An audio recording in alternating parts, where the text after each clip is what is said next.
আমরা যখন কোথাও কোনো ভালো গল্প পড়ি তখন তো গল্পকারকে মনে মনে ধন্যবাদ দিই, পাশাপাশি এটাও একবার মনে হয় যে আহা, সম্পাদক এমন একটি গল্প পেয়েছেন বা নির্বাচন করেছেন।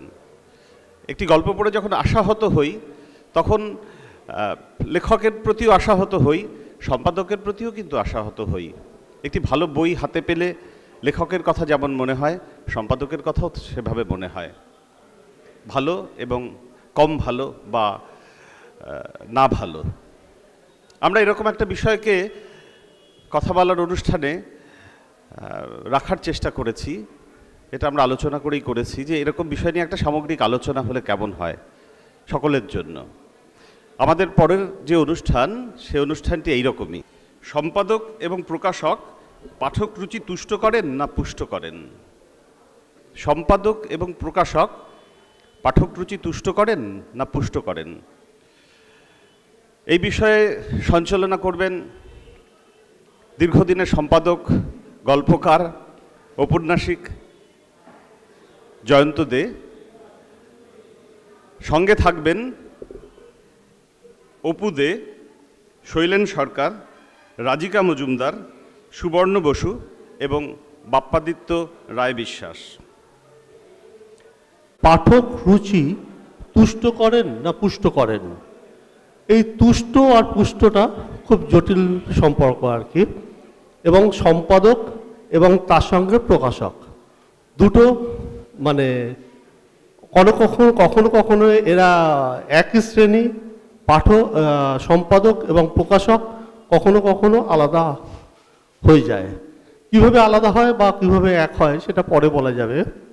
আমাদের প্রথম যে বিষয়টা, আসলে সব সময় আগে এই ধরনের বিষয়ের আগে দীর্ঘদিন ধরে একটা কথা হতো যে সাহিত্য বই হয়ে যাওয়ার পর কতটা বিপণন এবং বিজ্ঞাপনের উপর নির্ভর করে, কতটা বিক্রি হবে তার উপর নির্ভর করে। সাহিত্য লিখেই খালাস লেখকরা মনে করতেন, কিন্তু সময় পাল্টেছে। আমিও মোটামুটি একটু লেখালেখি করি। আমাদের একটা দায় বর্তায় যে বইটা কিভাবে পাঠকের হাতে যাবে, আমাদের লেখাটা কিভাবে যাবে। এটা প্রকাশক হিসেবেও যেমন হয়, সম্পাদক হিসেবেও হয়। আমি প্রথমে এই বিষয়ে যে রাজিকা, তো আপনি তো দেখেছেন বিষয়টা, রাজিকা যদি আমাদের কিছু বলেন, তারপর রাজিকার কথা থেকে আমরা একটু ওনার মধ্যে ঢুকবো। সকল উপস্থিত গুণীজন যারা রয়েছেন আর জয়ন্তদাকে ধন্যবাদ প্রথমেই আমাকে এই সুযোগটা বলার সুযোগটা দেওয়ার জন্যে। আমাদের আজকের বিষয়টা হচ্ছে সম্পাদক এবং প্রকাশক পাঠককে তুষ্ট করেন না পুষ্ট করেন। আমার প্রথমেই প্রশ্ন যে যিনি এই টপিকটা চুজ করেছেন, যে সম্পাদক এবং প্রকাশক এই দুজনেরই কি দায় পাঠককে তুষ্ট বা পুষ্ট করার? সেখানে আমার মনে হয় যে লেখকেরও একটা বিরাট রোল রয়েছে, কারণ লেখককে ছাড়া সম্পাদক কি সম্পাদনা করবেন বা প্রকাশকই বা কি প্রকাশ করবেন? লেখককে অবশ্যই এর মধ্যে রাখা উচিত, কারণ সেই দায়টা লেখকেরও অনেকটাই। এইবার বলছি যে তুষ্ট আর পুষ্ট এই দুটোকে আলাদা করেই বা কেন দেখানো হচ্ছে? কারণ পুষ্ট করা মানে এনলাইটেন করা, যেখান থেকে আমরা অনেক কিছু জানতে পারি, আমরা সমৃদ্ধ হই। আর তুষ্ট মানে স্যাটিসফ্যাকশন, আত্মতুষ্টি। কিন্তু মানে এটা এমনটা নাও হতে পারে যে সেখান থেকে আমরা সাহিত্যের কোনো তথ্য পেলাম বা কিছু, কিন্তু আমাদের ভালো লাগলো পড়ে। তো এই দুটো বিষয় আমি যদি আইডিয়াল সিচুয়েশন ক্রিয়েট করতে চাই, তাহলে আমার মনে হয় তুষ্ট এবং পুষ্ট দুটোই একসঙ্গে করা উচিত, তবেই আমাদের সাহিত্যটা সার্থক হবে। কারণ শুধু তুষ্ট করলে তাতে সাহিত্যের কোনো মূল্য নেই, সেই সাহিত্য কখনো স্থায়ী সাহিত্য হতে পারে না। এবং শুধু পুষ্ট করলে আমরা প্রবন্ধ দিয়েই চালাতে পারি, গল্প পড়ার কোনো দরকার হয় না। গল্পের মধ্যে তুষ্ট এবং পুষ্ট দুটো থাকলেই তবেই সেই সাহিত্যটা আমার সার্থক বলে মনে হয়। এখন আমরা দেখছি, কিন্তু সবসময় সেই আইডিয়াল সিচুয়েশনটা ক্রিয়েট করা সম্ভব হয় না।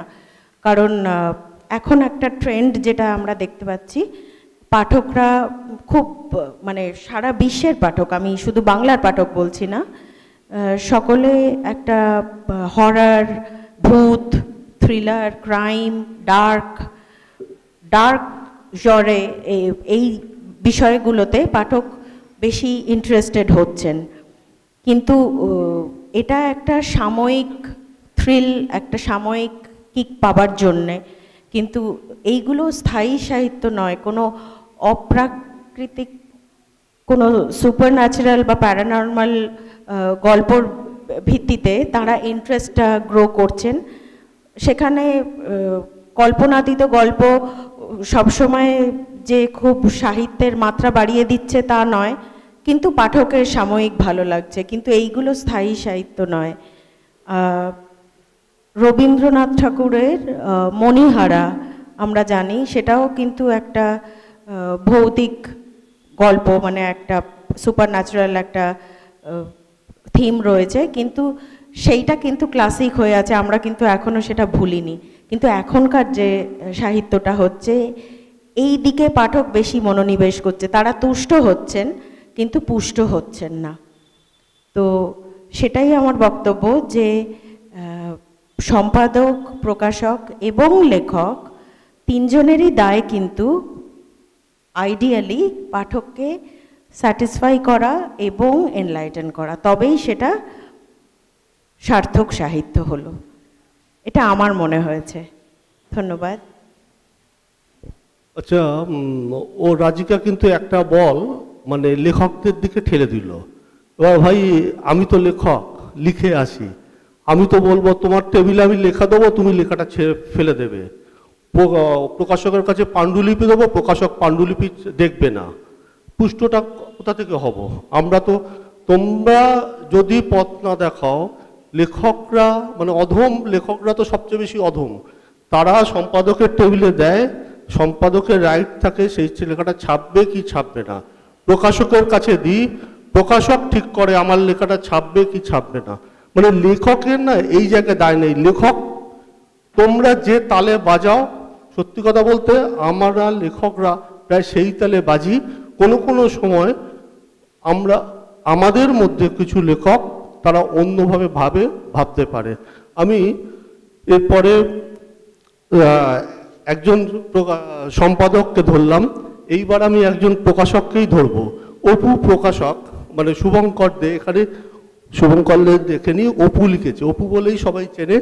ও দেশ প্রকাশনীর অন্যতম নবীন কর্ণধারদের মধ্যে একজন, কিন্তু ও আস্তে আস্তে নিজের লেখাতেও তৈরি করছে, নিজে নিজে কিছু কিছু লেখা লিখছে, যে লেখাগুলো আমাদের বেশ ভালো লাগে। হ্যাঁ, সেই জায়গা থেকে অপু মানে শুভঙ্করদের কি বলে, কতটা পাঠক তুষ্ট আর লেখকের পুষ্ট না কি, এই একটুখানি যদি বল। নমস্কার।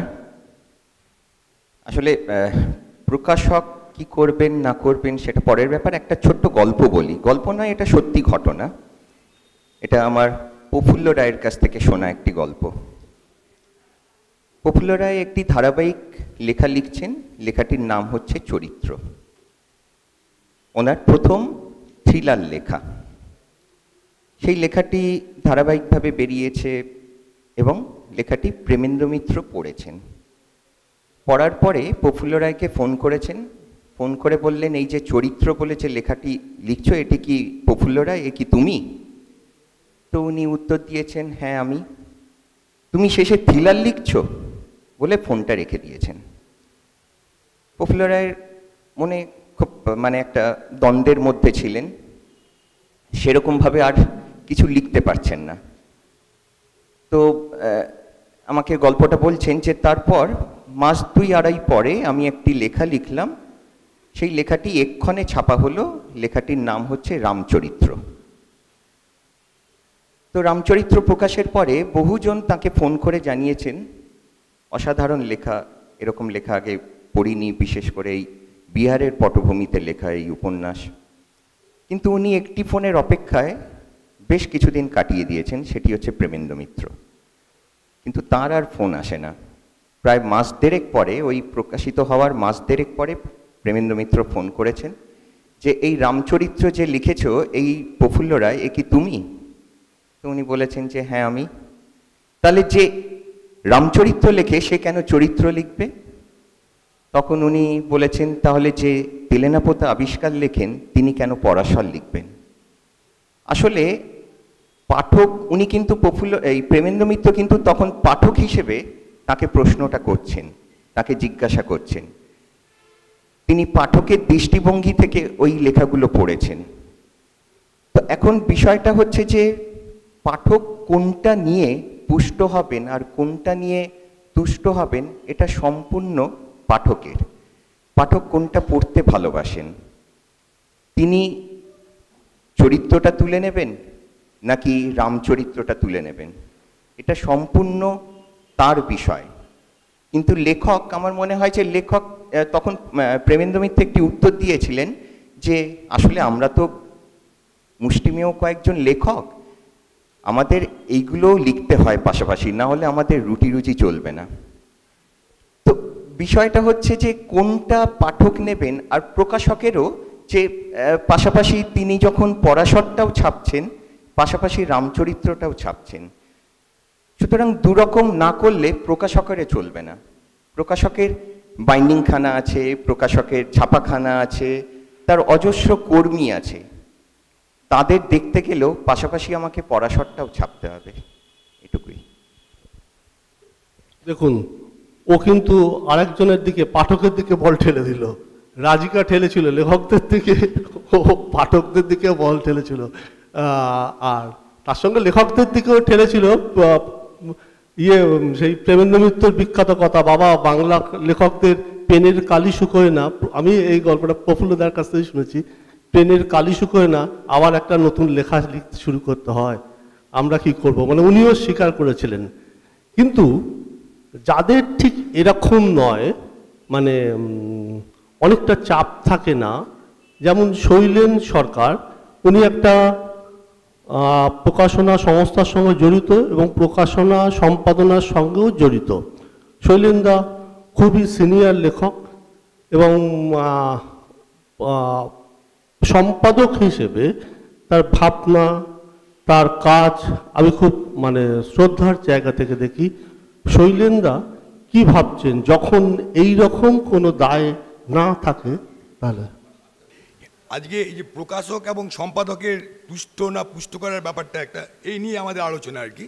তো এই প্রসঙ্গে আমি হালবার ক্যামুর দ্য আউটসাইডার, যেটা প্রথম বেরিয়েছিল ট্রেঞ্জার হিসাবে ফরাসিতে, তার এই সম্বন্ধে দু একটা কথা বললে খুব গুরুত্বপূর্ণ একটা জিনিস বেরিয়ে আসবে আর কি। তো যখন নাকি এটা লিখছেন 1941-এ, তার আগে কিন্তু তার মিথ অফ সিসিফাস বেরিয়ে গেছে।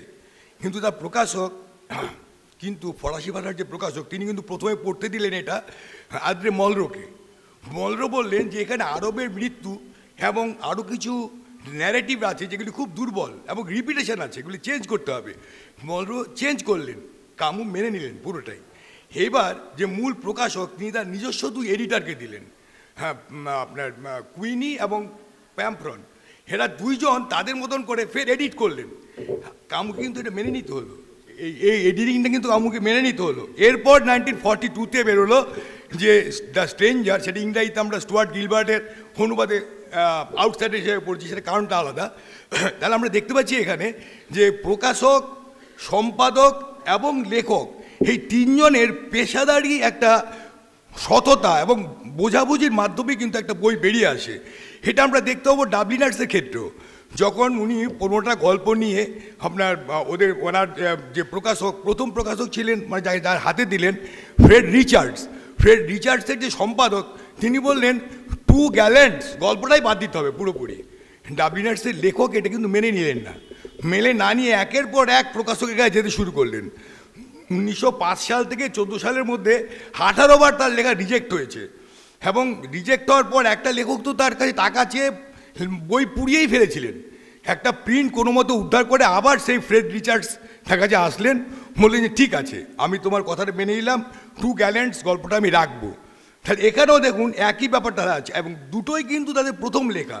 আউটসাইডার হচ্ছে কামুর প্রথম উপন্যাস, ডাবলিনার্স হচ্ছে তার প্রথম বই, এবং আমরা যদি কাফকার কথা ধরি আমরা দেখবো তাই 1904 সালে উনি প্রথম একটা গল্প লিখে তার বন্ধু ফ্রেড আপনার ইয়েকে দেখান, তার বন্ধুকে দেখান আর কি, ফ্রেড নামটা ব্রডকে দেখালে পরে ব্রড বলেন ইমিডিয়েটলি এটা তুমি হাইপারিন পত্রিকায় জমা দাও। হাইপারিন হচ্ছে খুব ইন্টেলেকচুয়াল পত্রিকা, মানে যদি শক্তি চ্যাটার্জি আর পৃথ্বীজ গাঙ্গুলি একটা পত্রিকা বের করতেন যা হওয়ার কথা, হাইপারিন ছিল সেই পত্রিকা। সেই পত্রিকা দেওয়ার পর হাইপারিনের সম্পাদক একটা গল্প পড়ে তার কাছে আরও গল্প চাইলেন, এবং 8টা গল্প একত্রে হাইপারিনের একটা সংখ্যায় কন্টেম্পলেশন নাম দিয়ে তারা বের করলেন। তাহলে দেখুন এই যে ইমাজিনেশান, মানে এই যে একটা ফোর্সি করার ক্ষমতা, যে কোন লেখককে আমরা নেব, তাছাড়া লেখক এবং সম্পাদক প্রকাশকের যে একটা পেশাদারি একটা খুব সুন্দর বোঝাপড়া, তার মাধ্যমে কিন্তু একটা চমৎকার বই বেরিয়ে আসে। আমার মনে হয় আমাদের এখানে এটার খুব অভাব আছে। ধরুন কোনো লেখককে যদি বলা হয় তোমার লেখাটা আমাদের সম্পাদক মণ্ডলী বলছে এই চেঞ্জ করবে, তিনি রাজি হবেন না। ধরুন আমাদের যখন আউটসাইডার বেরোচ্ছে তার আগে তার মিথ অফ সিসিফাস বেরিয়ে গেছে, তা সত্ত্বেও কিন্তু সাধারণ দুই এডিটর, তারা কোনো বিরাট লেখক নয়, মন্ডল লেখা মেনেছিল ঠিক আছে, কিন্তু কামু ওই যে এডিটরদের কথা মেনে নিলেন, এটা তার পেশাদায়িত্ব। ওইভাবেই কিন্তু বই বেরোয় ইউরোপ আমেরিকাতে, সম্পাদকদের ভীষণ গুরুত্বপূর্ণ একটা ভূমিকা থাকে। কিন্তু আমাদের এখানে আমার মনে হয় না আমাদের কোনো পেশাদায়িত্ব আছে এই ক্ষেত্রে, কোনো সম্পাদনার খুব একটা ব্যাপার আছে বলে আমার মনে হয় না। বড় লেখকরা লেখা জমা দেয়, সেটা ডিটিপিওয়ালা জায়গায় চলে যায়, কেউ পড়েও দেখে না। আর অ্যাকচুয়ালি আমাদের এখানে কেউ পড়ে না, মানে লেখকও নিজেও অন্যের বই পড়ে না, এবং যার ফলে কি পাঠকও খুব একটা বই পড়ে না, এরকম জায়গায় চলে গেছি আমরা। আর লেখা আমাদের পেশাদারিত্ব বলতে আমরা একটা জিনিস খুব চালু হয়ে গেছে এখন, সেটা হচ্ছে পয়সা দিয়ে বই করা। দেখুন পয়সা দিয়ে বই মাইকেল মধুসূদনও করেছেন, তার প্রথম ক্যাপটিভ লেডি বইটাও তো পয়সা দিয়েই করা। আর ডাবলিনার্সের কথা আমি একটু আগেই বললাম, তাছাড়া তারাশঙ্কর প্রথম দুটো বই পয়সা দিয়েই করেছেন। কিন্তু পয়সা দিয়ে করলে কী হবে, সে লেখাগুলি বা লেখা মাঝখানে একজনের পড়ার ব্যাপার ছিল, এখন আর সেটা নেই।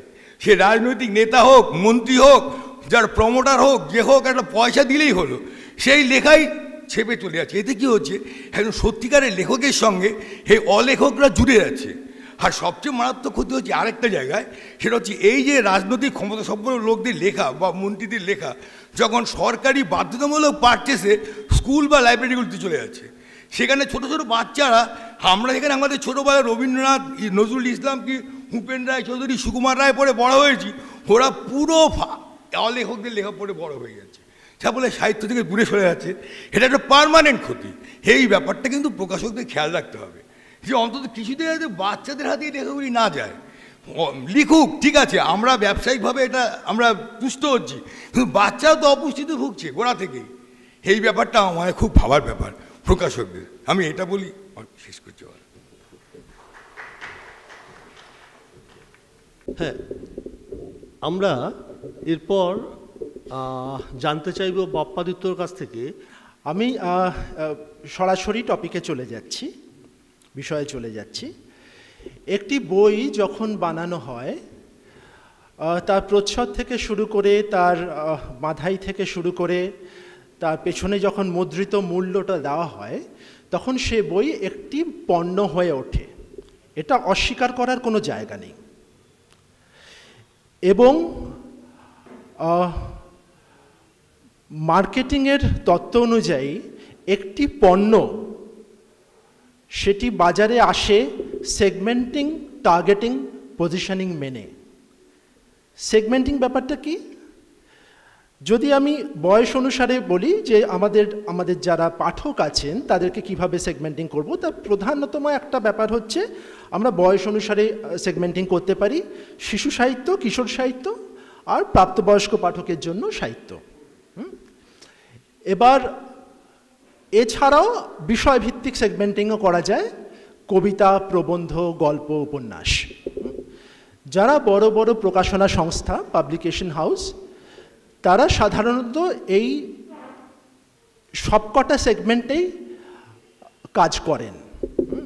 আর ছোট নতুন প্রকাশনা সংস্থা যারা এগিয়ে আসেন, তারা হয়তো কোনো পার্টিকুলার কোনো বিশেষ সেগমেন্ট দিয়ে শুরু করে তারপর আস্তে আস্তে অন্যান্য সেগমেন্টে নিজেদের প্রসার ঘটান।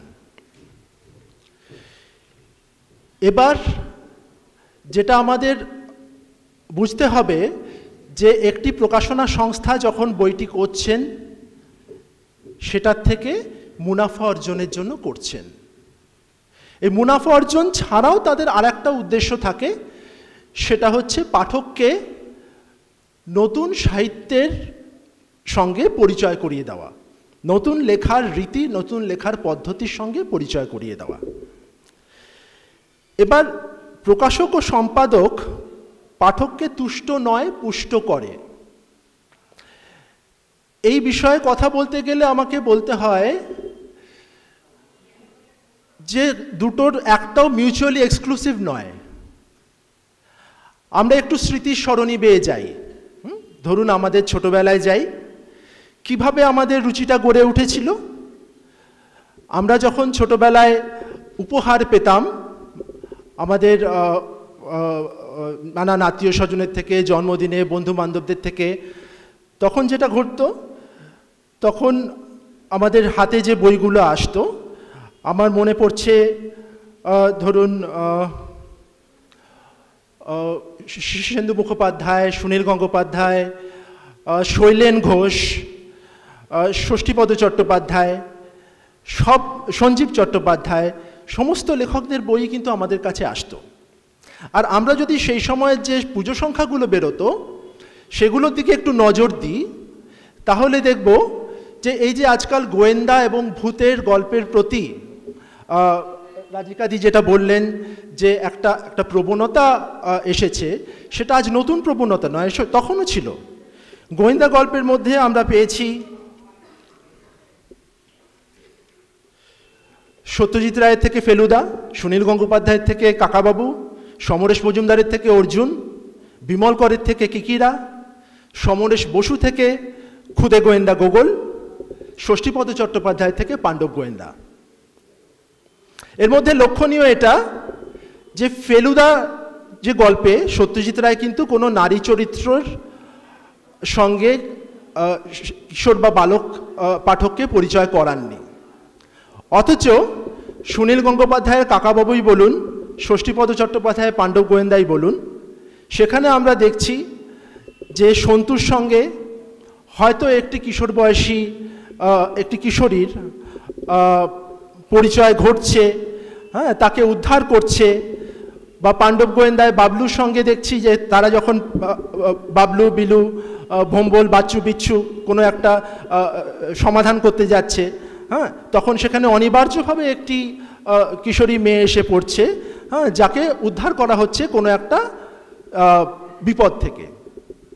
এইভাবে হ্যাঁ, কেউ হয়তো আমাদের শুধুমাত্র নির্মল আনন্দটুকু দিতে চাইছেন, কেউ তার মধ্যেই আমাদের কিন্তু বালক থেকে কিশোরে, কিশোর থেকে যুবকে উন্নীত করার একটা ট্যাসিট দায়িত্ব নিয়েছেন।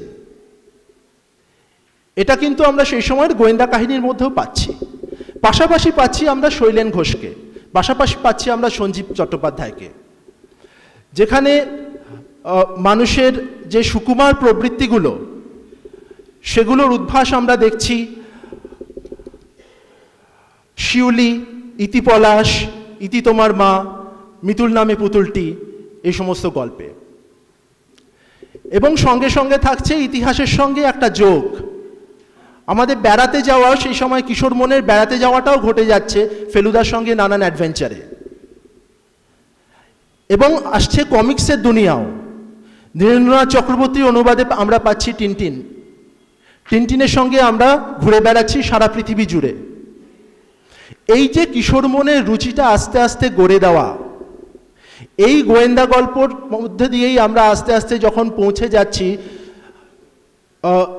যৌবনে বা তারুণ্যে, শরদিন্দু বন্দ্যোপাধ্যায়ের ব্যোমকেশে, সেখানে আমরা দেখছি যে সাদা আর কালোর মধ্যে কিন্তু চরিত্রগুলোর বিন্যাস আর ঘটছে না, সেখানে চলে আসছে মেনি শেডস অফ গ্রে। সেখানে গোয়েন্দা নিজেকে আর চোর ধরা বা যে অন্যায়কারী তাকে শনাক্তকরণের মধ্যে দিয়ে নিজেকে চেনাতে চাইছেন না, তিনি নিজেকে বলছেন সত্যান্বেষী। ব্যোমকেশের মধ্যে আমরা দেখছি সেই প্রবৃত্তি, যেখানে সে বুঝতে পারছেন যে মানুষটা কোন পরিস্থিতির মধ্যে পড়ে বৃহত্তর সমাজের চোখে যেটা অন্যায় বা পাপ সেটা করে ফেলেছেন, তাই জন্য হয়তো রেহাইয়ের ব্যবস্থাও করে দিচ্ছেন। গল্পটার শেষে, কাহিনীর শেষে আমাদের মনে কিন্তু বাসা বাঁধছে এক অন্তর্লীন বিষাদ। আমরা উল্লাসে ফেটে পড়ছি না এই ভেবে যে অন্যায়কারীকে শনাক্তকরণ করা হয়েছে। কেন অন্তর্লীন বিষাদ? আমরা হয়তো নিজেকেও আইডেন্টিফাই করে ফেলছি সেই সমাজ ব্যবস্থার সঙ্গে, যে সমাজ ব্যবস্থা সেই ব্যক্তিটিকে অসহায়তায় পর্যবসিত করে অন্যায়টি বা পাপটি করতে বাধ্য করেছে। এইভাবে একটি তুষ্ট করা সাহিত্য পুষ্ট করছে পাঠকের মনোজগৎকে।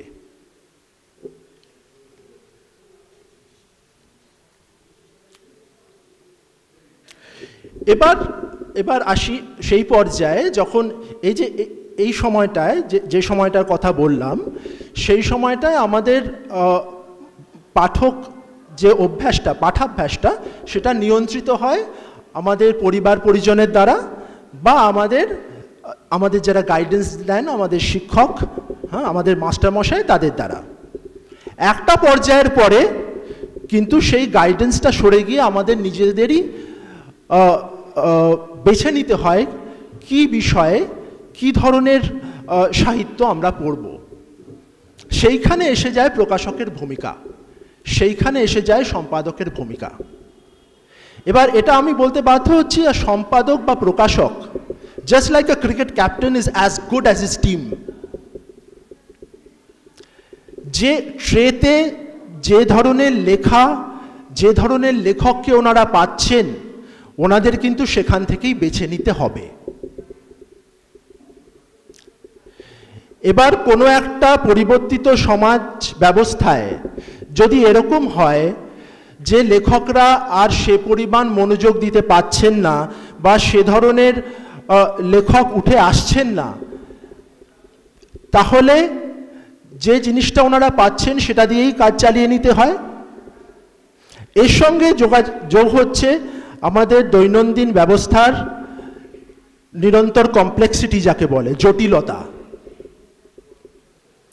সেটার পরে সেই নিরন্তর জটিলতা 12 ঘন্টা 14 ঘন্টা খাটাখাটনির পরে বা 7 রকম ক্লাস করার পরে একটা শিশু যখন বাড়িতে এসে উপস্থিত হয় বা একটি যুবক বা তরুণী যখন বাড়িতে তার 12 ঘন্টা বা 14 ঘন্টা অনলাইন অফলাইন মিলিয়ে কাজকর্ম করার পরে যখন একটা বই তুলে নেয়, সে খোঁজে কুইক রিলিফ। সেই কুইক রিলিফের পথ ধরেই চলে আসছে এই সমস্ত গোয়েন্দা কাহিনী বা ভূতের গল্প, যেটা রাজিকা ম্যাডামের কথায় আমরা পেয়েছি। এবার হতে পারে সেটা তাদের রুট, কিন্তু সেই রুট ধরেই তো আমাদের বৃহত্তর সাহিত্যের দিকে যেতে হবে। আজগুবি বা অদ্ভুতুরে এটা তো আমরা আগেও পেয়েছি, শীর্ষেন্দু মুখোপাধ্যায়ের সাহিত্যে পেয়েছি, আমরা পটাশগড়ের জঙ্গলে পেয়েছি, আমরা পাগলা সাহেবের কবর পেয়েছি। সেটাকে তো উন্নত সাহিত্য হিসেবে আমাদের মেনে নিতে অসুবিধা হয়নি, কারণ সেখানে সামাজিক প্রেক্ষাপট খুব ট্যাসিটভাবে বুনে দেওয়া হয়েছে। সেখানে একটা বৃহত্তর দর্শন খুব সুচারুভাবে পাঠকের সামনে রাখা হয়েছে। এবার এই যে ফিনেসটা, একটা জিনিস আমি বুঝতে পারছি যে তুমি যে জায়গাটা ধরতে চাইছো যে লেখকের একটা দায় থাকে ভালো লেখাটা সম্পাদকের টেবিলে দেওয়া, এবং সম্পাদকের একটা দায় থাকে। তুমি একটা নতুন পয়েন্ট বলেছো আমাদেরকে, এখানে প্রোডাকশন নিয়ে কথা বলেছো। আমরা একটু সেই প্রোডাকশন নিয়ে কথা বলবো, তারপর তোমার কথা শুনবো। ঠিক আছে, ওকে, থ্যাংক ইউ। আমাদের মধ্যে এর মধ্যে এসেছেন সুবর্ণ বসু। সুবর্ণ বসুর পরিচয় আলাদা করে দেওয়ার নেই।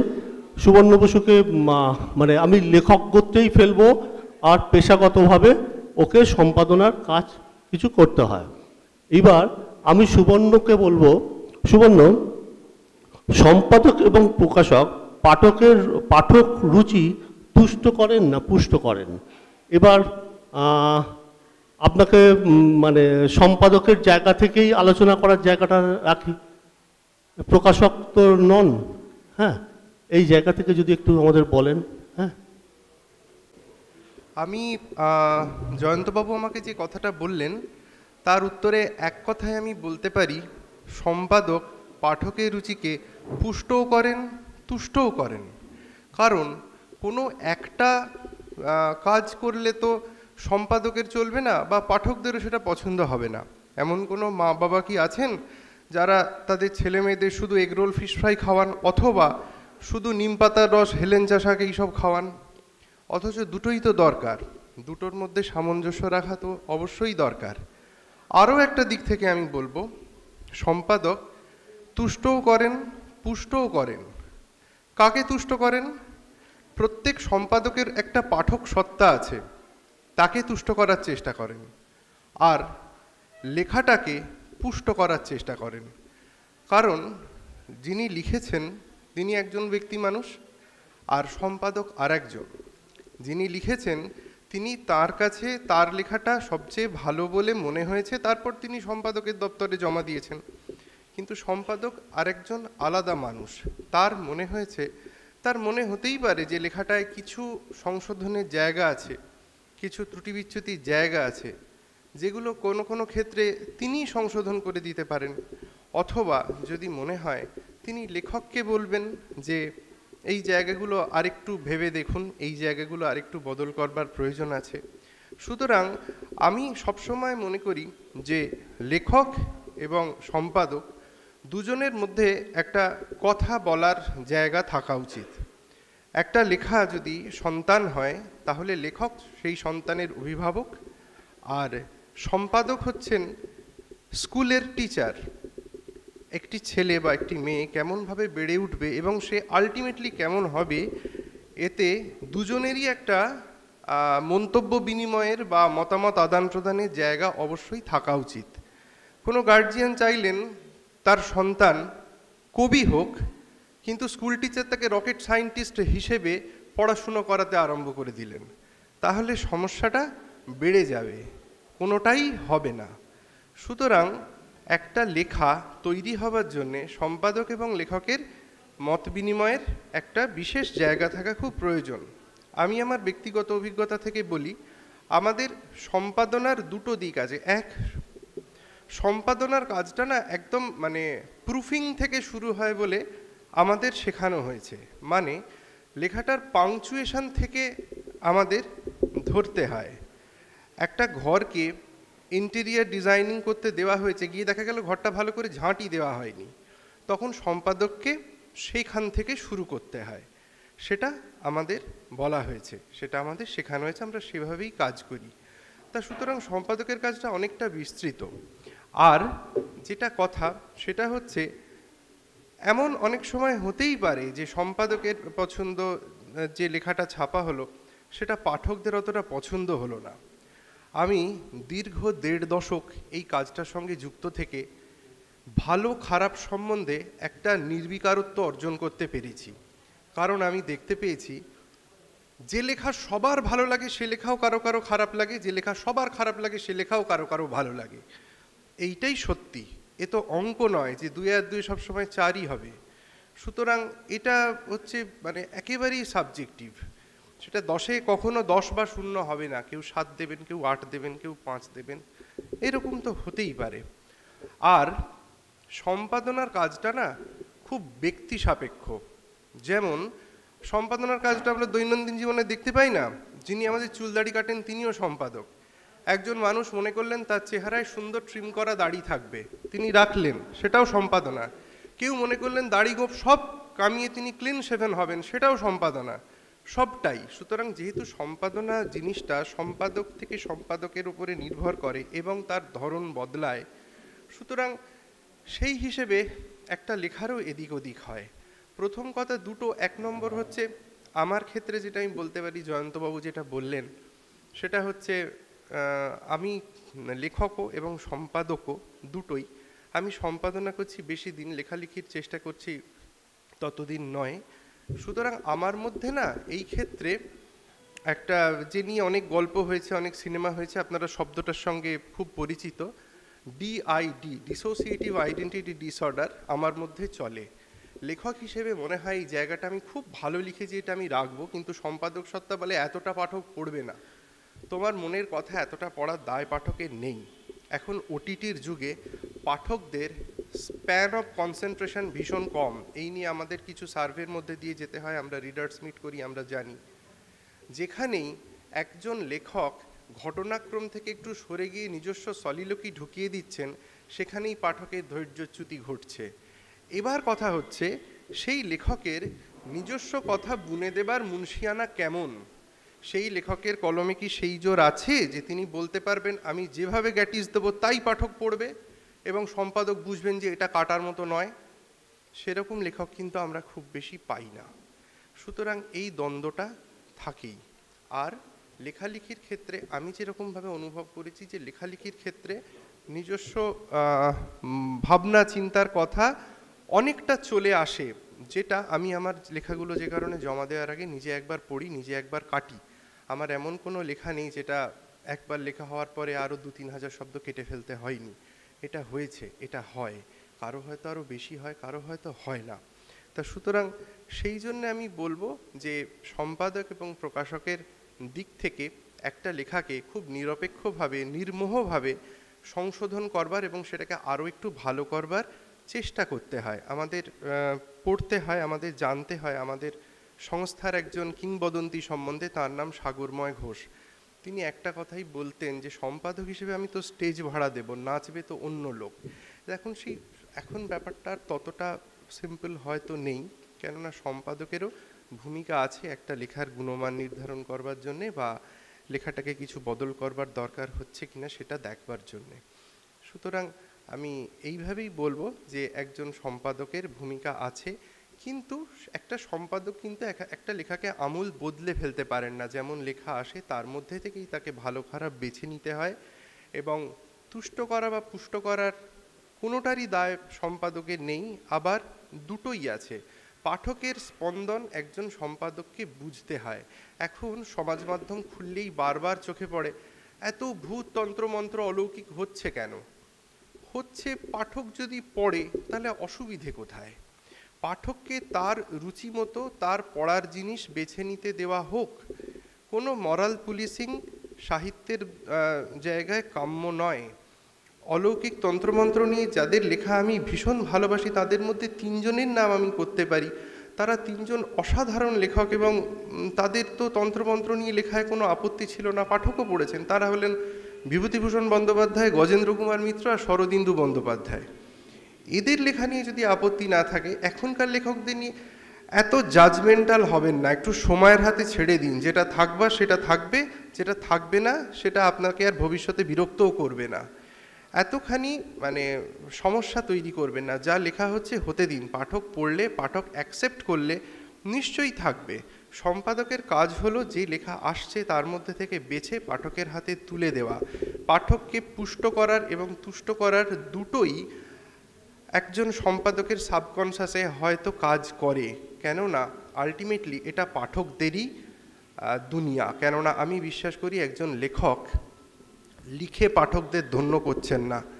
একজন পাঠক যদি সেই লেখকের লেখা পড়ে, তবেই সে লেখকের থাকবার জায়গা, আরও লেখা দেবার জায়গা তৈরি হয়।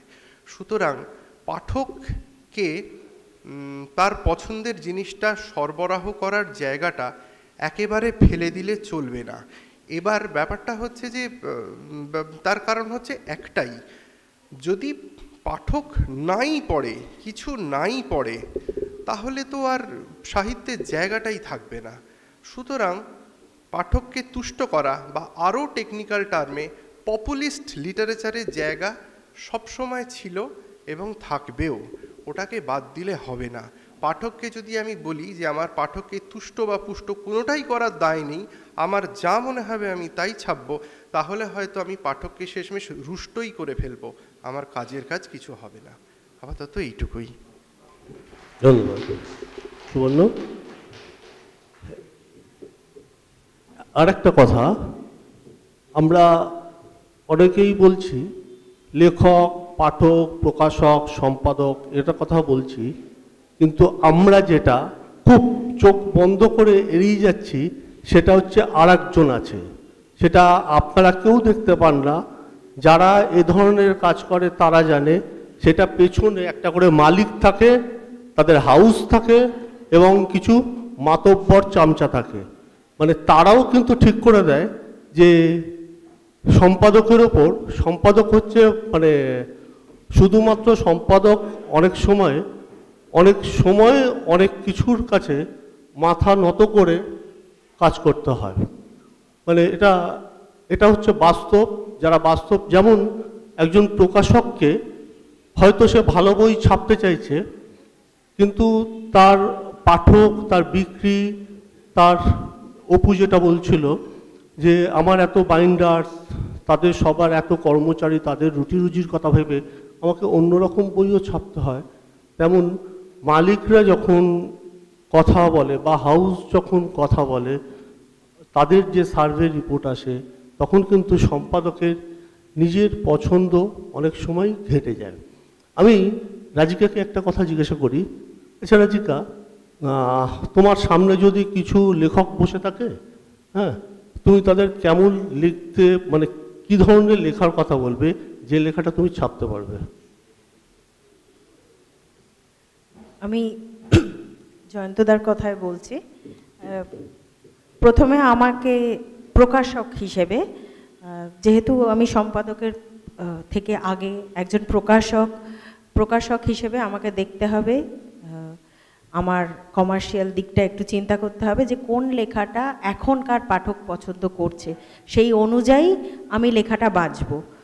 তবে হ্যাঁ, অনেক, যেটা জয়ন্তদা বললেন, অনেকজন লেখকের মাঝখানে আমি যদি দেখি যে একটা অন্য জনের লেখা, যেটা পাঠক হয়তো খুব কম কিন্তু লেখার মান অত্যন্ত উন্নত বা আমার ভালো লাগছে, এবং আমি নিজেকে পাঠকের জায়গায় রেখে দেখতে চাই যে একজন মোটামুটি মানে শুধু তুষ্ট হওয়ার পাঠক নয়, যারা একটু পুষ্টিও খোঁজেন, সেই রকম পাঠক হিসেবে যদি আমি মনে করি যে হ্যাঁ এটা তথ্য সমৃদ্ধ এবং এটা কোনো প্রাপ্তমনস্ক বা যে বুঝতে পারবে তার জন্য খুবই ভালো লেখা, তাহলে আমি অবশ্যই সেটাও নিতে চাইব। কিন্তু প্রথমে আমাকে পাঠকের দিকটাই ভাবতে হবে, আমি পাঠকের কথাটাই আগে চিন্তা করব, এবং যেটা আমাকে মানে কিছু বিজনেস দেবে সেই কথাটা আমি চিন্তা করব। অবশ্যই তার মান রেখে, মানে কোনো কম্প্রোমাইজ করে নয়, কিন্তু যেটাতে আমি শিওর হব যে হ্যাঁ, কারণ বিজনেসের ব্যাপারটা এটাও আমিও একমত যে আমাদের ওপরে অনেকে নির্ভর করে আছেন, আমাদের কর্মীবৃন্দ যারা আছেন তাদেরও কথা আমাদের ভাবতে হয়। আমাদের বিজনেস চললে তবেই তাদের সংসার চলবে, সুতরাং আমরা সেই দিকে তো কিছুটা ভাবতেই হবে আমাদের। ধন্যবাদ। কোথায় জানো জায়গাটা বলো? রবীন্দ্রনাথ জোড়াসাঁকো ঠাকুর বাড়িতে একটা অনুষ্ঠান হয়েছিল, সেখানে স্টেজে ছিলেন সুধাংশু শেখর দে। তাকে আমি একটা প্রশ্ন করেছিলাম যে আপনার কাছে তো অনেক লেখক আসেন বই ছাপাতে, তা আপনি তাদের কি বলেন? মানে একটা বই পাণ্ডুলিপি নিয়ে গেলাম, পাণ্ডুলিপিটা দিলাম, আপনি তাদের কি বলেন? পাণ্ডুলিপিটা বই করবেন না করবেন না? একটা পাণ্ডুলিপি নিয়ে এসছি, বলছিল সুধাংশুদা বললেন তো বলে দিন কি বলেন। মানে বলে আমার মুখে তো পান থাকে, আমাকে যখনই পাণ্ডুলিপিটা দেয় মানে হ্যাঁও নয় নাও নয়। তখন সুধাংশুদাকে পরের একটা প্রশ্ন করেছিলাম, তখন সুধাংশুদা আমাকে একটা কথা বলেছিলেন, দেখো বাবা, আমি অনেকের বই করি, তার সঙ্গে এরম করে বলেছিলেন আমি অমিয়ভূষণের বই করি, অমিয়ভূষণ মজুমদারের বই করি, সে বইটা বছরে আমার হয়তো 50 কপিও বিক্রি হয় না, আমি কিন্তু অমিয়ভূষণ মজুমদারও বই করি। আমি আমাদের সঙ্গে যারা রয়েছে তারা সবই প্রায় মানে আমি হয়তো ঢোড়া, কিন্তু এদের সবাই প্রায় ক্ষমতাধর লোক। আমি তাই জন্য অপু দেজের প্রকাশনা সংস্থার অন্যতম কর্ণধার, তাকে বলি আমার সামনে তো অনেক লেখক বসে রয়েছেন, আপনার কাছে কি, তোমার কাছে কি ধরনের পাণ্ডুলিপি দিলে তুমি বই করবে? প্রকাশক কখনো লেখককে বলে দেবেন না যে আপনি এই বিষয়ের ওপর লিখে আমাকে দেবেন, কেননা তার উপরে সেই চাপটা কখনোই তৈরি করতে পারেন না। কেননা লেখক যখন, আমার যেটা মনে হয় যে লেখক যখন লেখেন তিনি তখন খোলা মনেই লেখেন, তিনি তার নিজস্ব ভাবনা থেকে লেখেন। কি লিখবেন না লিখবেন সবটাই তার ব্যাপার। আমি কোনটা ছাপবো না ছাপবো সেটা তখন আমার কাছে একটা প্রশ্ন হয়ে দাঁড়ায় যে আমি এই লেখাটা ছাপবো কি ছাপবো না। আপনি নিশ্চয়ই জানেন যে এই বছর আমরা একটা বই প্রকাশ করেছি, সেটা মণিপুরের ওপরে একটি উপন্যাস। যখন প্রথম পাণ্ডুলিপিটি আমার কাছে এলো, আমি জয়ন্তদাকে বলেছিলাম, পাশেই আছেন, বইটার নাম হচ্ছে শিরোই লিলির গন্ধ বলে। আসলে শিরোই লিলিটা একমাত্র মণিপুরেই ফোটে, মণিপুরের বাইরে কোথাও এই ফুল দেখা যায় না। তো এই নামটা, আমি জয়ন্তদাকে বলেছিলাম যে জয়ন্তদা একবার দেখবেন, আমার মনে হয়েছে যে পাণ্ডুলিপির মানে গল্পটা খুব ভালো। তো জয়ন্তদা নিয়ে গিয়ে পড়ে বললেন যে অপু এই বইটা তোমরা করো। তো এইটা হচ্ছে বিষয় যে আমি তাকে কিন্তু বা আপনাকেও কখনো বলিনি যে আপনি মণিপুরের ওপর আমাকে লেখা একটা দিন। আসলে লেখক যখন লেখেন তিনি তার ভাবনা চিন্তা থেকে লেখেন, সেইটা আমি প্রকাশ করি। এবার আবার সুবর্ণকে ধরি। সুবর্ণ, তোমার সামনে অনেক লেখক বসে রয়েছে, হ্যাঁ, তুমি সম্পাদক হিসেবে বলো তো যে কি ধরনের লেখা দিলে তুমি খুশি হবে? মানে এরা অনেক সময় লেখকরা বিশ্বাস করে না, লেখকরা মনে করে তাদের সঙ্গে সম্পাদক লেখকরা বিশ্বাস করে না যে তারা মনে করে যে সম্পাদকরা কাজ করে না। এরা বুঝতে পারে না যারা বড় হাউসে কাজ করে যে সম্পাদকরা তারা অনেকগুলো টাকা স্যালারি পায়, এবং তারা যদি একটা গল্প পছন্দ করে ফেলতে পারে, সকালবেলা 11টার সময় অফিসে ঢুকে তারা শান্তিতে চা খেতে পারে। আর না হলে পরে 3টে পর্যন্ত তাদের পাতা উল্টে যেতে লাগে, গাদা গাদা গল্প দেখে যেতে লাগে। একটা গল্প পছন্দ করে না করতে পারলে তাদের খাওয়া হয় না আর কি, যে লাঞ্চ করতে যাবে কি করে, একটা গল্প পছন্দ করে যেতে পারিনি, আমার পরের সংখ্যায় দেবো কী করে, মানে কী ধরনের টেনশন থাকে। তারপর তাদের পেছনে মালিক থাকে, সামনে পাঠক থাকে, টয়লেটে সহকর্মী থাকে, অনেক সামলে আমাদের সম্পাদনা করতে লাগে। তোমার সামনে বসে, আর তুমি বলি তোমাকে সেই মেট্রো রেল আলাপ হচ্ছে, তো তোমার সামনে বসে তো অনেক লেখক, তুমি একটু বলো না কী ধরনের লেখা দিলে একটু ছাপবে? এটা খুব শক্ত প্রশ্ন। এতে সেই ওই স্টিভ জবসের কথাটাই মনে পড়ে যায় যে মার্কেট কখনো আপনাকে বলে দেবে না যে তারা কি চায়, আপনাকে এমন একটা জিনিস দিতে হবে যে মার্কেট হই হই করে উঠবে। আর এটার জন্যই তো অপেক্ষা করেছিলাম। লেখার ক্ষেত্রেও কিন্তু ঠিক সেই রকম। আমি আরও একটা কথা বলবো, নিজে লেখালেখির চেষ্টা করি বলেই জানি, লেখকের মাথাতেও কিন্তু পাঠককে তুষ্ট বা পুষ্ট করবার একটা ভাবনা চিন্তা কাজ করে বলে আমার ধারণা। তার কারণ আমি পরিষ্কার করে বলতে চাই, আমি যদি শুধু নিজের জন্য লিখতাম তাহলে তো ডায়েরি লিখতাম। আমি যদি লেখাটা লিখে সম্পাদকের কাছে জমা দিই তাহলে আমার মাথায় পাঠক আছে? এখানে তো ভাবের ঘরে চুরি করবার কোনো জায়গা নেই। এটা একটা কথা।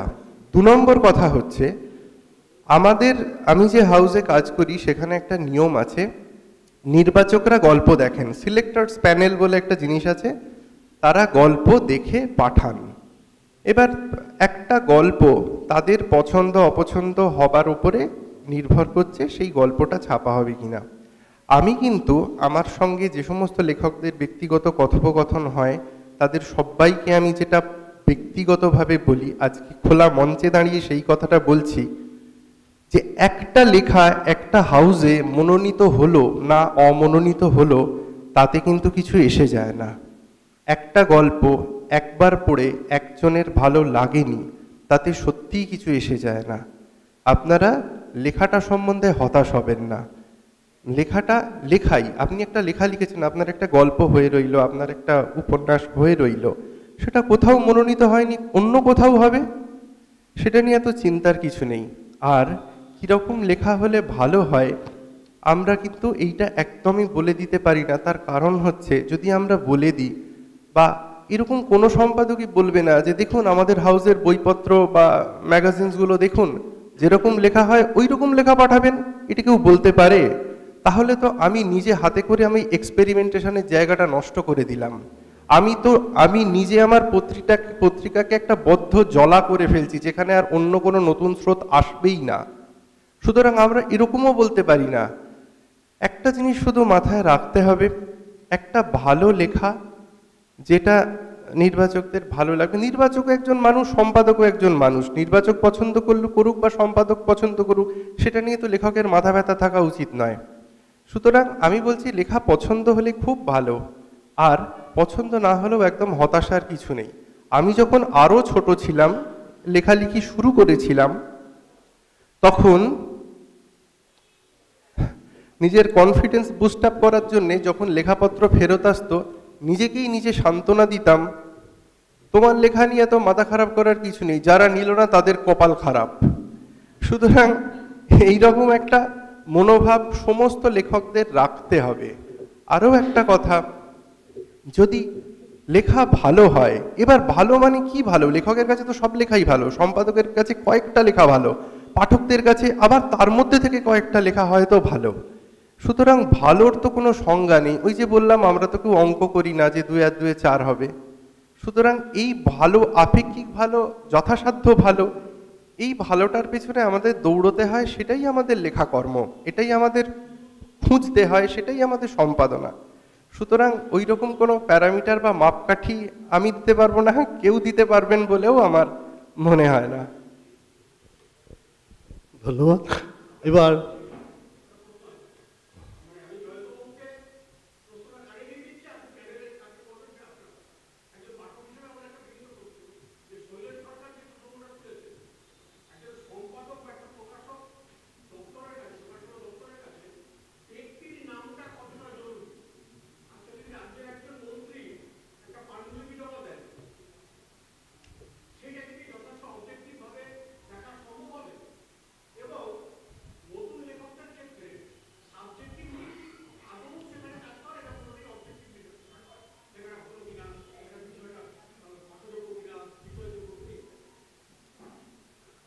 কে উত্তর দেবে? অপু উত্তর দেবে? হ্যাঁ, একজন মন্ত্রী যদি পাণ্ডুলিপি দেন, সেটা দেখা হবে কি হবে না সেটা সম্পূর্ণ প্রকাশকের দায়। আর একজন লেখক, যেরকম এই ঘটনা প্রসঙ্গেই বলি, যে একজন এসছেন আমার দপ্তরেই এসছেন, একটি পাণ্ডুলিপি নিয়ে এসছেন, বয়স 28 থেকে 30 বছর বয়স হবে। তিনি বেশ কিছু কবিতা লিখে এনেছেন। এরকম একটি পাণ্ডুলিপি, A4 প্রায় 3-4টে করে কবিতা আছে, আমাকে দিলেন উল্টো দিকে বসে। তো সেখানে বলে যাচ্ছেন অনেক কথাই, যে এই সমস্ত কবিতাগুলো আপনাকে দিয়ে দেবো, আপনি সমস্ত কবিতা ছাপবেন, এর বাইরেও যদি আপনি কিছু লিখতে বলেন আমি লিখে দেবো। মানে তিনি প্রকাশককেই বলছেন, এই যে প্রশ্নটা যে লেখককে কি বলবেন, যে কোনো একটা বিষয় লিখতে বলবেন কিনা, তো সেরকমই আর কি উনি প্রশ্ন করছেন আমাকে, যে আপনি যদি কিছু লিখতে বলেন আমি লিখে দেবো। তারপরে ভেতর থেকে একটি পাতা তুলে নিয়ে বললেন যে এই কবিতাটা হচ্ছে বইপাড়ার একটি মেয়েকে নিয়ে আমি লিখেছি। তো এরকম বলতে বলতে হঠাৎ আমাকে বললেন যে আপনাকে এই সমস্ত দিয়ে দেবো, আরও কিছু লিখতে বললে আমি লিখে দেবো, আপনি আমাকে 19 লাখ দেবেন।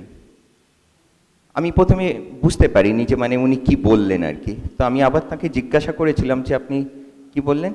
না, এই লেখাগুলো প্রচুর বিক্রি হবে, আপনি ছাপবেন, যত খুশি ছাপবেন, আপনাকে সমস্ত কিছু দিয়ে দেবো, আরও যদি কিছু লিখতে বলেন সেগুলোও লিখে দেবো, আপনি আমাকে 19 লাখ দেবেন। তো আমি তাকে বলেছিলাম যে আপনি আমাকে কিছুই নয় 5,000 টাকা দিন, আমি আপনাকে 5,000 বই ছেপে দিয়ে দেবো, আপনি বিক্রি করে 19 কেন 29 লাখ টাকা পাবেন।